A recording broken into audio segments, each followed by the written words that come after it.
Waktunya kami hadirkan bahasan religi di Mutiara pagi hari ini. Saat ini kita sudah tersambung bersama Ustazah R.A. Erika Septiana, MA, MHum, MKes ya. Kita akan berbincang-bincang mengenai berbohong dan efeknya bagi kesehatan jiwa dan raga. Assalamualaikum warahmatullahi wabarakatuh, Ustazah. Waalaikumsalam warahmatullahi wabarakatuh, Mbak Kakak. Kabar baik ya, Apa Alhamdulillah. kabar? Insyaallah. Alhamdulillah, insya Allah ya.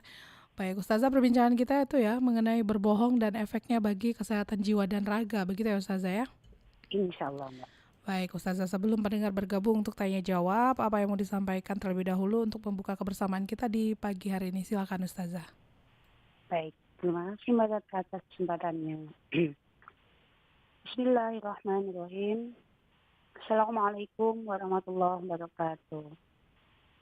Alhamdulillah rabbil alamin. Assalatu wassalamu ala asrofil anbiya'i wal mursalin wa bihi nasta'in wa ala ummatin wabatin. Asyhadu an la ilaha illallah wa asyhadu anna Muhammadar Rasulullah. Allahumma shalli ala sayyidina Muhammad wa ala alihi wa sahbihi wasallim. Amma ba'du.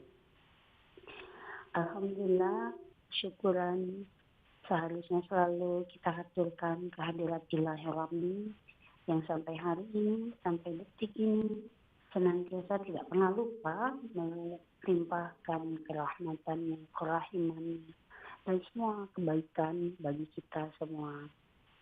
Salawat dan salam teratur pula kepada junjungan kita, kekasih Allah, baginda Rasulullah Muhammad Sallallahu Alaihi Wasallam, yang dengan pengajarannya, peninggalan hadis-hadisnya, kita berada di jalan yang benar untuk menjadi hamba yang diridhai oleh Allah Subhanahu wa Ta'ala.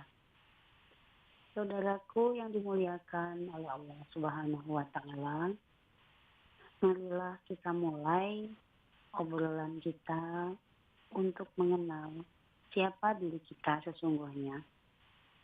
Keberadaan kita di muka bumi ini dilimpahi Allah dengan segala kebaikan. Salah satunya adalah kebaikan kalam, bahwa mulut kita bisa mengeluarkan bunyi, yang bunyi itu berupa suara, yang pembentukan suara itu dapat dimengerti oleh sesama manusia. Manusia itu adalah orang terdekat kita. Apakah itu teman kita, saudara kita, relasi kita, yang jelas kita mengenal orang tersebut. Sehingga dengan adanya pembicaraan di antara dua manusia ini, terjadilah sebuah kebahagiaan di dalam diri kita, sehingga membuat hidup kita ini berwarna dan memiliki semangatnya sendiri untuk dilanjutkan dari waktu ke waktu. Maka dengan adanya kalam ini, manusia diberikan cobaan oleh Allah Subhanahu wa Ta'ala, yaitu kadang-kadang manusia itu diuji untuk menyembunyikan kebenaran, alias manusia ini suka menggunakan kalamnya untuk berbohong. Maka bohong ini adalah suatu tindakan, suatu sikap yang dilarang oleh Islam. Allah sungguh tidak menyukai akan adanya kebohongan di antara kalam manusia tersebut. Kenapa demikian? Karena itu akan menimbulkan efek negatif. Dan kenegatifan itu selain menghasilkan dosa, maka dia akan menghasilkan sesuatu yang negatif di dalam diri manusia. Haruslah kita ingat bahwa diri manusia itu hidup di atas dua unsur, yaitu unsur kehidupan alam ragani atau lahir dan unsur kehidupan batini atau mental. Maka dua unsur ini apabila ingin Anda berhasil dalam kehidupannya, dua-duanya itu harus sehat. Tidak bisa dua-duanya itu atau salah satunya saja yang sehat. Raganya saja sehat, batinnya tidak. Batinnya saja sehat, raganya tidak. Itu tidak akan mendukung kesuksesan kehidupan. Makanya di dalam Al-Quran salah satunya di surat Al-Baqarah ayat 42 Allah Subhanahu wa taala berfirman, Bismillahirrahmanirrahim, wala talbisul haqqo bil batil wa taktumul haqqo wa antum ta'lamun. Yang artinya wala talbisul haqqo. Jadi janganlah kamu menutupi atau mencampur adukan kebenaran dengan kebatilan. Wala talbisul haqqo bil batil. Jadi jangan mencampur adukan atau menutupi kebenaran dengan kebatilan. Kemudian ada lagi larangan keduanya, wa taktumul haqqo wa antum ta'lamun. Dan janganlah kamu sembunyikan kebenaran sedangkan kamu mengetahuinya. Maksudnya mengetahui kebenaran tersebut. Ayat ini menjadi sinyal bahwa sesungguhnya Allah akan mengetahui atau Allah mengetahui secara langsung maupun tidak langsung apabila manusia menutupi kebenaran tersebut. Dan kebenaran itu ditutupi dengan kalam yang biasa disebut dengan kebohongan. Berbohong dengan tujuan sengaja menyembunyikan kebenaran itu dalam bahasa agama disebut dengan perbuatan dosa.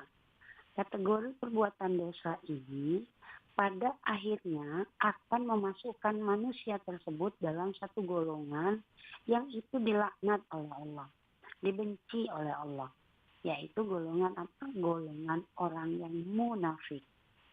Kemunafikan akan membuat manusia itu semakin jauh dari jalan rahmat Allah Subhanahu wa taala. Maka saudaraku dimuliakan oleh Allah Subhanahu wa taala, haruslah kita ingatkan diri kita agar tidak membiasakan kalam kita, membiasakan otak kita untuk mengungkapkan kebohongan. Dan sementara itu menyembunyikan kebenaran. Jadi kalau kata pepatah itu, qulil haqqo walau kana murran. Jadi katakanlah sesuatu itu dengan benar, dengan kebenarannya, walaupun pahit rasanya. Karena berbohong itu suatu hari akan terungkap kebenarannya, sementara kita mungkin sudah tidak bisa menampung akibat dari kebohongan tersebut. Maka ada beberapa hadis juga yang mendukung ajaran ini agar tidak dilakukan oleh manusia. Di antaranya Rasulullah SAW bersabda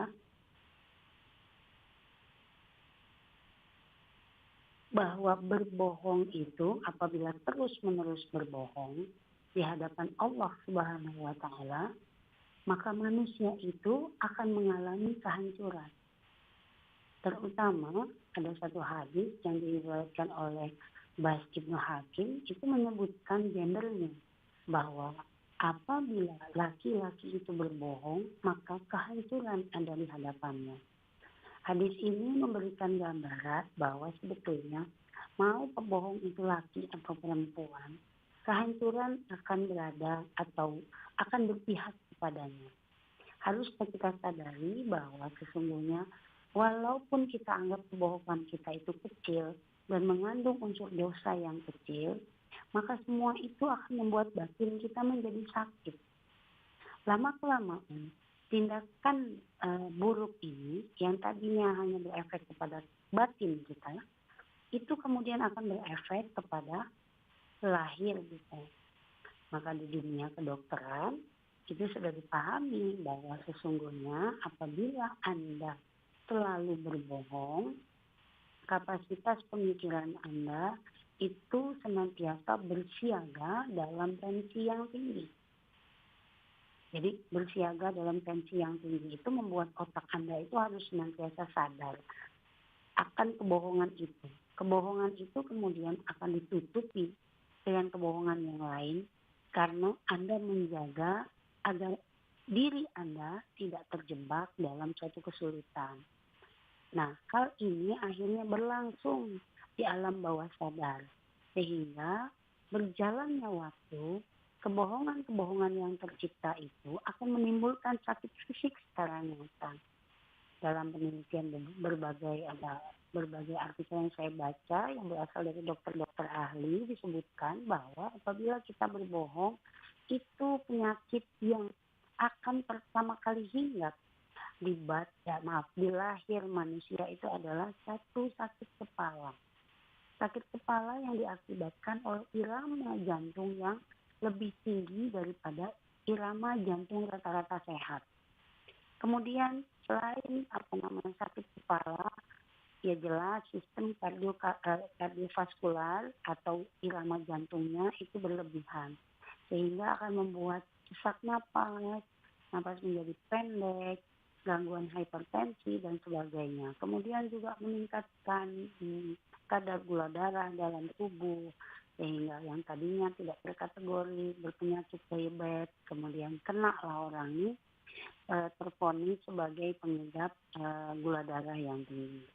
Kemudian jangan lupa juga stres yang tinggi itu berakibat kepada peningkatan fungsi atau produksi asam lambung, sehingga kategori GERD itu akan diidap oleh seseorang yang melakukan tindakan berbohong dari waktu ke waktu tersebut. Maka saudaraku yang dimuliakan oleh Allah Subhanahu wa Ta'ala, yang saya sebutkan tadi itu hanya sebagian kecil dari akibat perbuatan zahir yang kita lakukan dengan berbohong tersebut.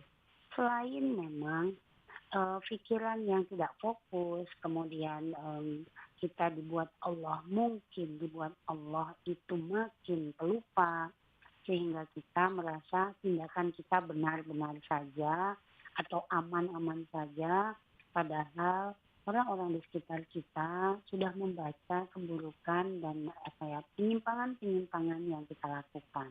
Tetapi pelan-pelan apabila hal ini kita taubati, Allah akan memberikan rahmat, sehingga rasa malu itu dipertebal dan juga pikiran kita menjadi lebih fokus, sehingga kita menyadari tindakan berbohong itu membawa efek negatif dan menjauhkan diri kita dari rahmat Allah, dan kita akan berubah menjadi orang yang lebih jujur.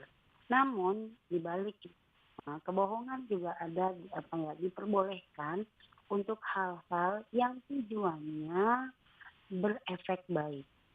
Salah satunya misalnya mendamaikan dua orang atau sepasang suami istri yang bertengkar. Kita menciptakan kisah yang bohong dengan tujuan untuk merukunkan permusuhan ini atau perselisihan ini, itu diperbolehkan, bahkan mendapatkan pahala. Kemudian juga memberikan jalan untuk orang agar menjadi lebih takwa, mengajak ke arah kebenaran dengan sedikit berbohong dengan tujuan untuk beribadah kepada Allah, itu diperbolehkan. Tetapi hal ini tetap mengandung resiko bahwa sesungguhnya kita berbohong dan itu tidak boleh berlangsung dalam jangka waktu yang lama. Mungkin ini sebagai pengantar obrolan kita pada pagi hari ini. Semoga kita semua mendapat hidayah Allah Subhanahu wa Ta'ala untuk menjaga diri dari perbuatan dosa kecil maupun dosa besar, dan menjauhkan diri kita dari maksiat, karena di hadapan kita ini sudah bulan Ramadan yang penuh berkah, bulan yang penuh rahmat dan pengampunan. Itu menanti kita, hanya tinggal beberapa jam lagi saja.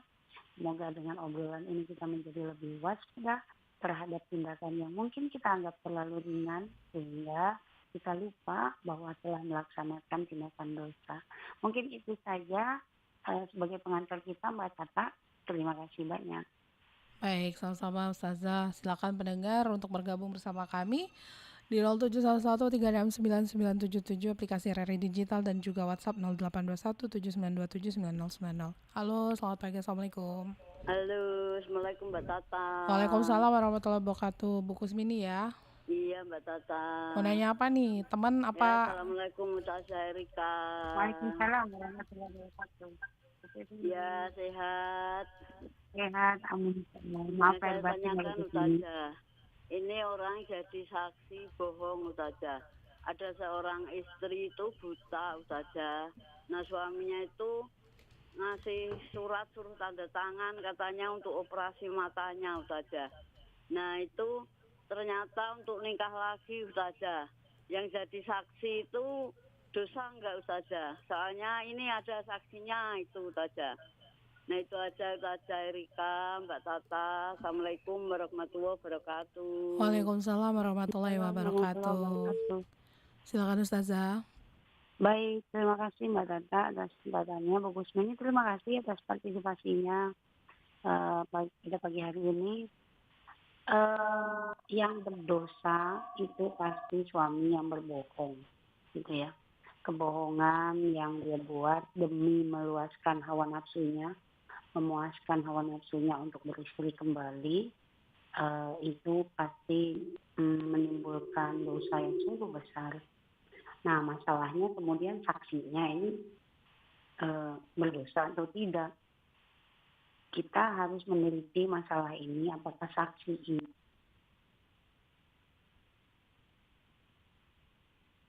Ustazah. Halo Ustazah. Ustazah. Ustazah Erika. Ustazah. Ya, halo. Ustazah mungkin agak bisa bergeser sedikit mungkin ya Ustazah ya. Soalnya suara Ustazah nih hilang-hilang sinyal kali ya. Oh gitu ya? Iya. Iya, sinyal. Mm-mm. Halo. Ya silakan Ustazah. Ini. Silakan. Oke ya. Ya teruskan jawaban tadi ya Mbak Tata. Iya. Oke, jadi kembali kepada saksinya, harus diteliti dulu bahwa saksi ini mengetahui atau tidak kebohongan yang diciptakan oleh laki-laki tersebut. Halo? Iya Ustazah. Oke, iya. Kalau seandainya dia tahu, maka dia berdosa. Tapi kalau tidak, dia tidak berdosa. Mungkin seperti itu jawaban dari saya, Mbak Tata, untuk pertanyaan Bu Kusmi ini. Terima kasih. Lanjut lagi silakan. Halo, Assalamualaikum. Waalaikumsalam. Ya, volume radionya bisa kecilin dulu, Pak. Iya. Sama Bapak siapa di mana, Pak? Waalaikumsalam. Bapak siapa di mana, Pak? Pak Ujang Hijawi. Pak Ujang silakan. Ini yang saya tanyakan di Quran itu yang berbunyi Subhanallazi asra bi 'abdihi lailam minal masjidil haram ilal masjidil aqsa. Yang saya tanyakan kenapa Masjidil Haram itu masjid yang haram, padahal semua masjid itu suci untuk kita beribadah. Nah di Quran itu kenapa Masjidil Haram itu pasti masjid itu haram? Ini tolong pencerahannya. Assalamualaikum warahmatullahi wabarakatuh. Waalaikumsalam warahmatullahi wabarakatuh. Silakan Ustazah. Ya, silakan. Halo. Ya, baik. Terima kasih Mbak Tata. Pak Ujang di Hijawi, terima kasih atas partisipasinya. Jadi yang disebut haram itu jadi dalam bahasa Arab. Jadi haram yang ada di kalimat itu disebut dengan nama tempat. Ya, jadi jangan Bapak artikan itu seperti haram dalam bahasa Indonesia. Jadi haram itu maksudnya adalah tempat yang diharamkan bagi orang munafik, bagi orang kafir, dan orang-orang yang tidak mengakui Islam, tidak mengakui Allah sebagai Tuhannya.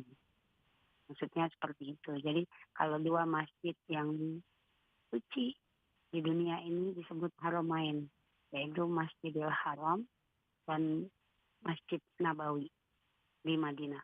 Masjidil Haram di Makkah dan Masjid Nabawi di Madinah. Jadi seperti itu ya Pak ya. Yang disebut haram itu bukan berarti haram seperti dalam bahasa Indonesia. Maka bahasa Arab itu berbeda artinya dengan bahasa Indonesia. Mungkin itu jawaban dari saya untuk cukup. Ujang berkata terima kasih. Baik, silakan yang lainnya. Halo, assalamualaikum. Waalaikumsalam warahmatullahi wabarakatuh. Sama siapa di mana? Sama Pak Dian di jalan. Pak Dian, silakan Pak Dian. Assalamualaikum Ustazah. Waalaikumsalam warahmatullahi wabarakatuh. Pak Dian Polisi. Ya, ini yang mau saya tanyakan. Mungkin agak beda dari ini ya. Tema ya. Mengenai tarawih. Dan witir. Witir yang benar itu berapa rakaat sebenarnya, Bu Ustazah? Soalnya saya kan dari Jambi, biasanya itu 2 rakaat terus 1 rakaat. Setelah saya sampai di kota Palembang ini, sepertinya banyak masjid itu yang langsung 3 rakaat dengan 1 salam. Nah, itu bagaimana niatnya itu? Dan yang mana yang menurut mazhab Syafi'i yang kuat dipakai untuk witirnya? Terus kalau kita melaksanakan witir sehabis tarawih, ketika sebelum sahur kita melaksanakan tahajud dan sholat sunnah lainnya, apakah boleh kita nggak kerjakan witir lagi karena sudah kita kerjakan 3 rakaat selesai tarawih? Itu aja Ustazah. Baik. Ya, mohon bantu jawabannya. Terima kasih saja. Sehat selalu. Assalamualaikum. Amin. Insyaallah. Assalamualaikum warahmatullahi wabarakatuh. Silakan Ustazah. Baik, terima kasih Mbak Tata. Pak Dian, terima kasih atas partisipasinya pada pagi hari ini. Jadi pola pelaksanaan sholat witir itu ada beberapa macam. Seperti yang Bapak sebutkan tadi. Tapi yang jelas witir itu harus pada rakaat ganjil. Jadi rakaat 1, 3, 5, 7 boleh. Tapi angkanya harus ganjil. Masalah pelaksanaannya 1 dengan 2 boleh. Atau 3 langsung boleh. Atau 1 saja juga boleh. Jadi kalau di mazhab Syafi'i yang umum dilaksanakan itu 3 langsung. Jadi niat awalnya itu sholat sunat witir 3 rakaat karena Allah Ta'ala gitu. Jadi 3 rakaat langsung. Saya dulu juga pernah belajar bahwa yang 1 rakaat dan 2 itu niatnya 1 di depan. Menyebutnya dengan niat sholat witir, kemudian 3 rakaat seperti itu. Jadi kalau pelaksanaan witir itu memang pada umumnya mengikuti, kalau di Indonesia ini mengikuti mazhab Imam Syafi'i, tapi kalau dalam pelaksanaannya agak berbeda-beda itu tidak menjadi masalah. Yang jelas niatan kita untuk melaksanakan sholat witir itu sesuai dengan imam di mana tempat kita mengikuti sholat tersebut. Kalau kita merasa belum pas untuk melakukan sholat witir dengan sistem yang Bapak sebutkan tadi, boleh mundur, kita lakukan sendiri secara munfarid atau sendiri. Karena misalnya seperti kata Bapak tadi, kita sholat pagi untuk malamnya sebelum sahur, itu sholat sunnah, tahajud, hajat, dan sebagainya. Kemudian kita kerjakan witir pada setelah sholat sunnah tersebut juga tidak apa-apa. Tetapi apabila kita sudah mengerjakan sholat witir pada habis tarawih, maka setelah sholat sunnah sebelum subuh itu kita tidak perlu lagi melakukan sholat witir. Tapi kalau tidak keberatan juga tidak apa-apa.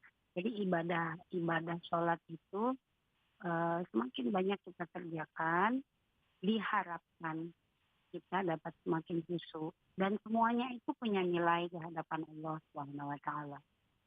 Mau apa besar kecilnya nilai atau pahala yang didapatkan oleh kita itu bukan tergantung dari banyaknya rakaat yang kita lakukan, tetapi berapa besar kehusukan yang berhasil kita pertahankan selama sholat tersebut.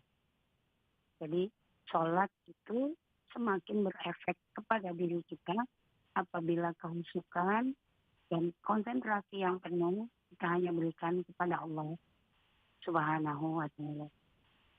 Mungkin itu jawaban saya untuk Mbak Tata untuk pertanyaan kalian. Terima kasih. Lanjut lagi, silakan pendengar. Halo, assalamualaikum. Waalaikumsalam warahmatullahi wabarakatuh. So, Bapak siapa di mana, Pak? Pak Jakaria di Kenten. Silakan, Pak. Ya. Assalamualaikum Bu Ustazah. Assalamualaikum warahmatullahi wabarakatuh. Pada kalian. Semoga Ustazah selalu sehat ya. Amin, insyaallah.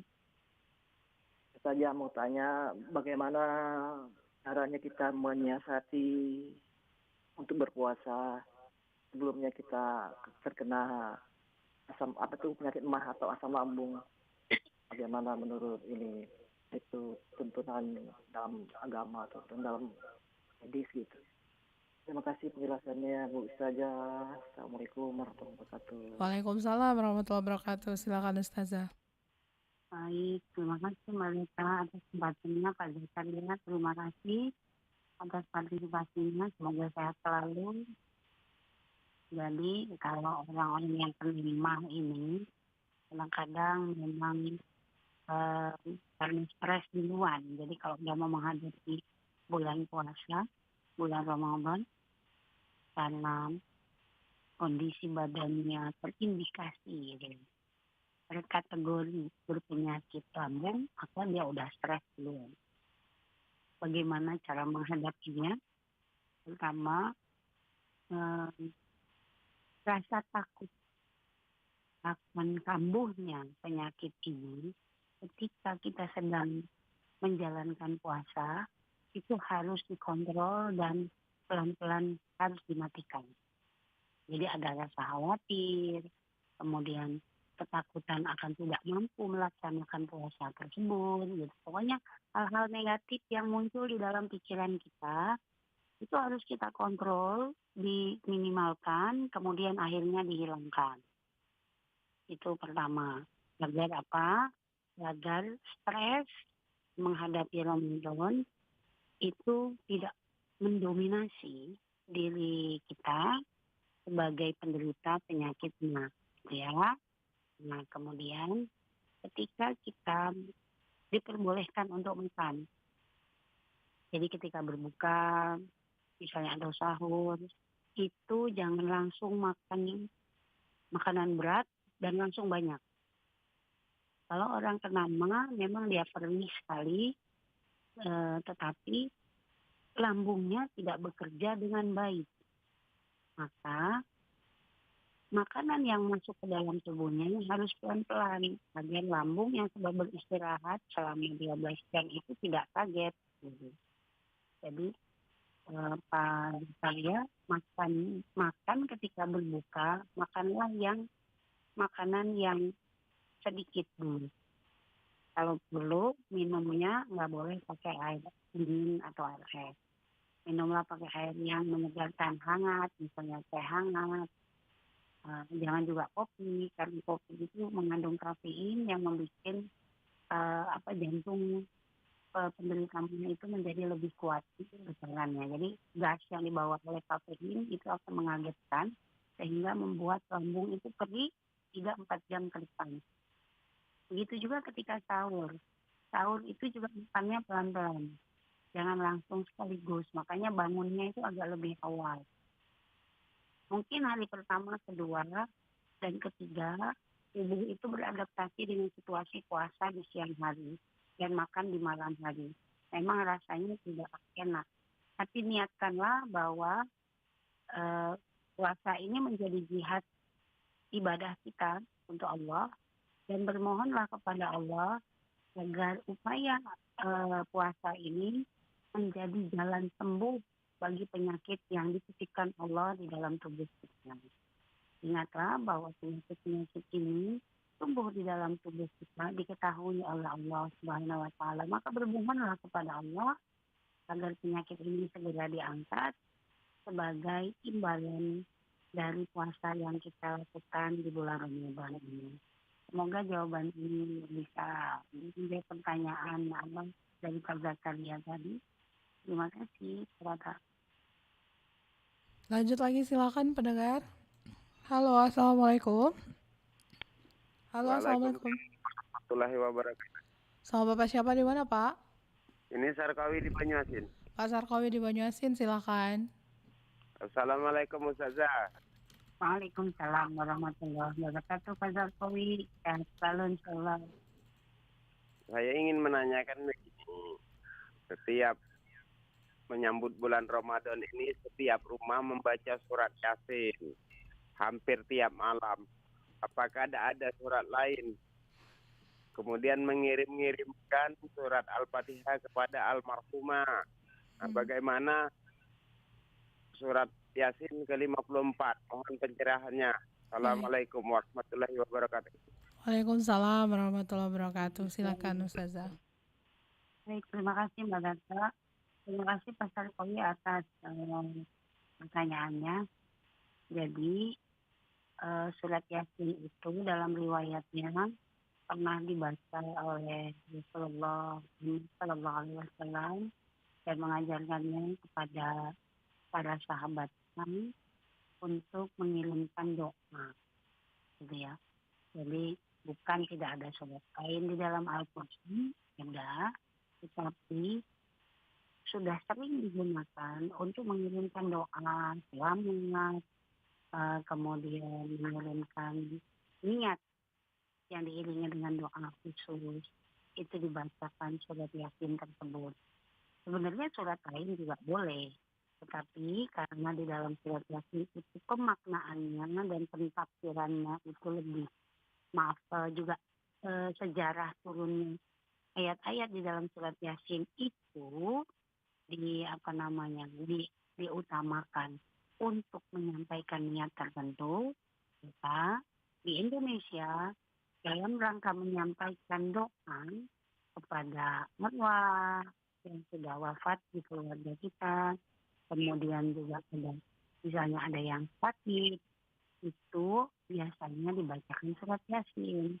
Maksudnya untuk mendoakan kemudahan bagi orang yang kita maksud. Misalnya itu untuk arwah, semoga doa kita itu segera tersampaikan untuk membantu memohonkan, mengampunkan dosa-dosa para arwah tersebut.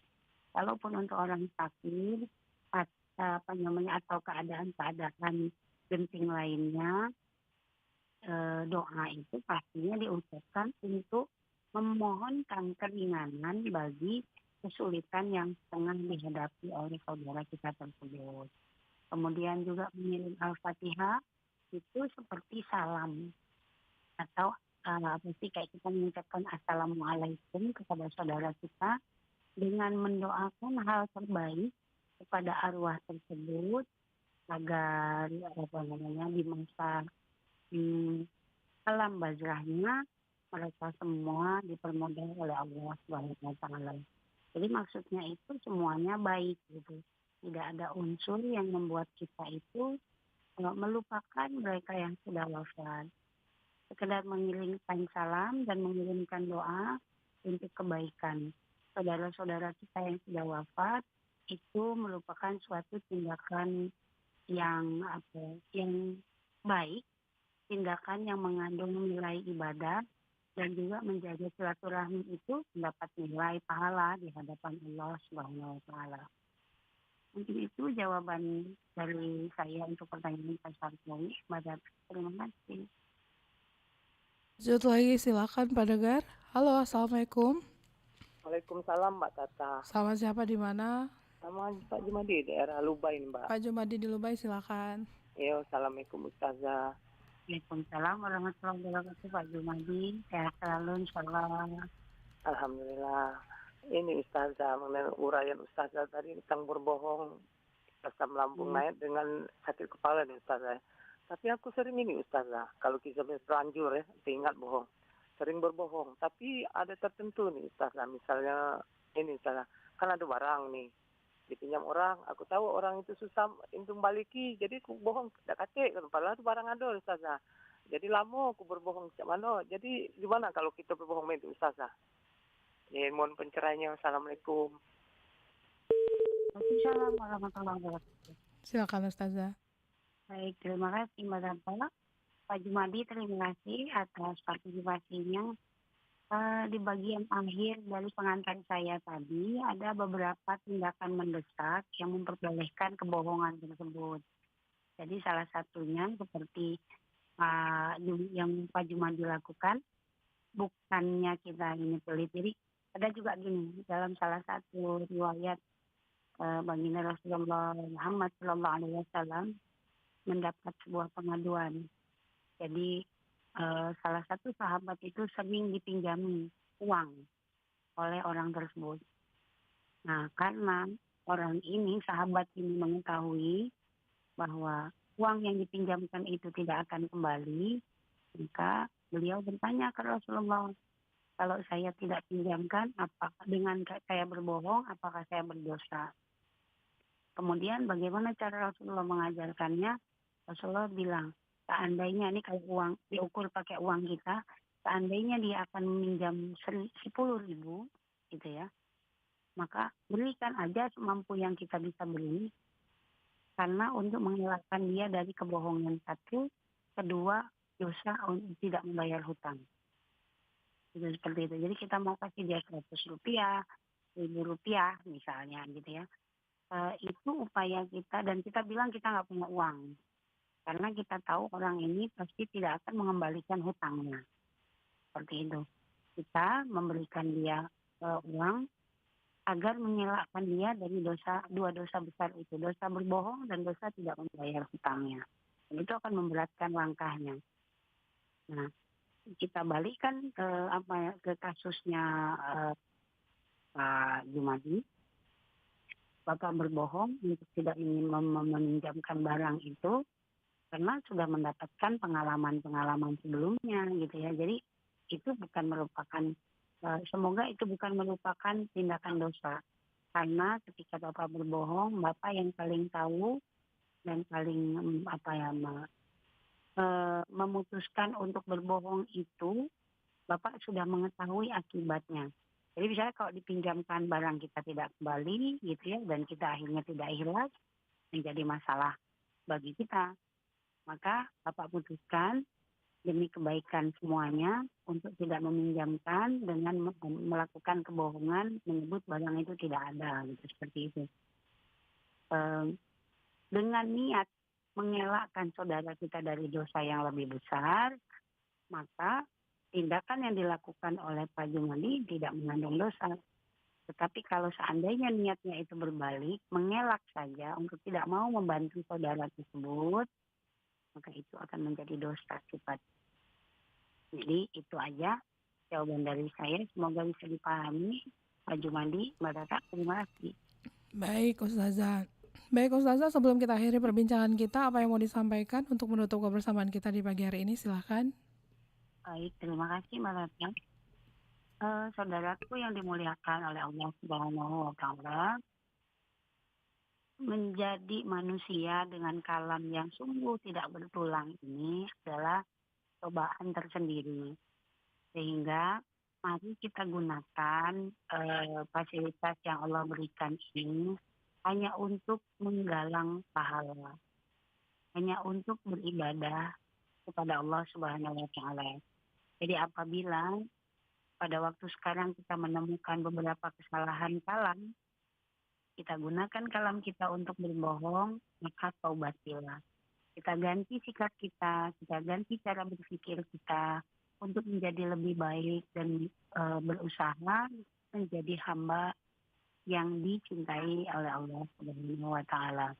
Jadi kita gunakan momen Ramadan tahun ini untuk menjadi pribadi yang lebih baik lagi.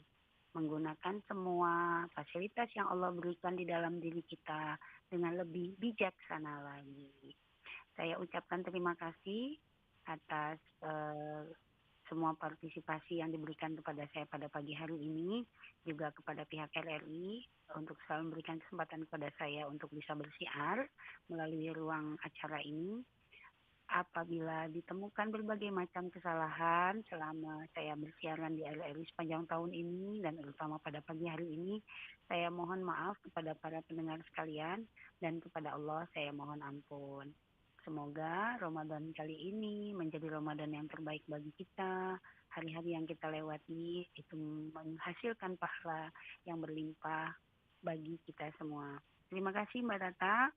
Sekali lagi saya mohon maaf. Akhirul kalam. Wabillahi taufiq wal hidayah. Wassalamualaikum warahmatullahi wabarakatuh. Waalaikumsalam warahmatullahi wabarakatuh. Terima kasih Ustazah. Selamat beraktivitas kembali. Assalamualaikum warahmatullahi wabarakatuh. Assalamualaikum. Pendengar, terima kasih juga untuk Anda yang sudah bergabung bersama kami. Selanjutnya kami akan sampaikan berita pukul 6 waktu Indonesia Barat. Tetaplah bersama kami di Pro 1 Palembang, kanal informasi dan inspirasi.